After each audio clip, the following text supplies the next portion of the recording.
Hopefully things are making sense. Now let's look at some additional features of the DOM. So over here, we're going to look at the class list. And in this, we can actually add, remove, toggle, and replace certain classes in our element and even see what classes are attached to a particular node.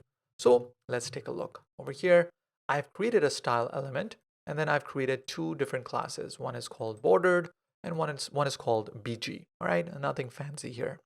Now over here, let's say I'm creating this button over here, let's say highlighted, so I can add certain classes to it. So let's say I'm going to add bordered and BG. Save and refresh, and you see that class is applied.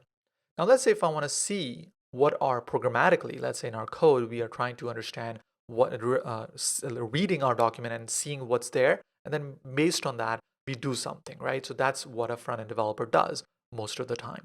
So let's say we want to capture this particular paragraph and see what's in there. So just for the sake of simplicity, I'm going to actually remove these classes from the paragraph and put it to the button. So it's easier for us to look at. So save, refresh, and that's over here. So over here, we have the button. So button on line number 12, we're gonna just remove all of this for the sake of simplicity.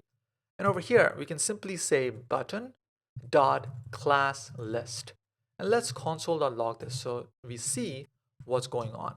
Save, and now refresh, and I'm gonna actually open this up over here, and it looks like an object with three properties. If you look over here, oh, it's an array because it has 0, 1, 2, so this is the index, and these are the classes which are attached to this particular node.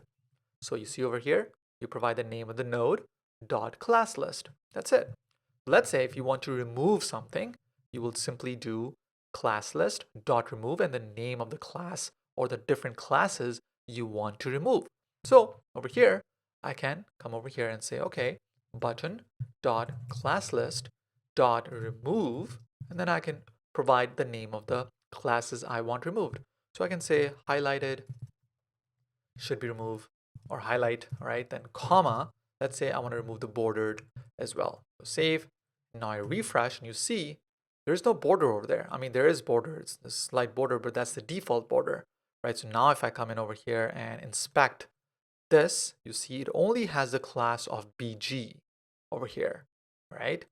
So although we added 3, but since we removed it programmatically, it only has BG, all right? So let's say if you want to add it, then you would simply say dot add, and you would add something. Let's say you want to add bordered or something else. So let's say comma and BG, right? So now let's say programmatically, we have nothing on it, all right? But now, sorry, in the HTML, we have nothing on it, but programmatically, we're going to add the classes. So if I refresh now, you see the classes are added. Now, of course, you can do different things with it, like toggle. So let's say if something is not there, it's going to add it. If it's there, it's going to remove it. So that's just helpful class. This is contains one. Let's see what this one does. If I come over here and do contains, and just provide the name of one particular class name, let's see what happens here. So console.log, what happens? Does it give us true or false? Save, refresh, and over here it says false. So this particular method, its job is not to modify something, its job is to test and see if certain class is there or not. And it will return true if it's there. If it's not there, it's going to return false, right? So these are certain helpful methods that we have, and we have something called replace as well. So if you provide two classes, it's going to replace the old one with the new one. So these are certain helpful attributes that we have with certain properties. We have certain methods we have with the class list property in the DOM. Talk to you in the next video.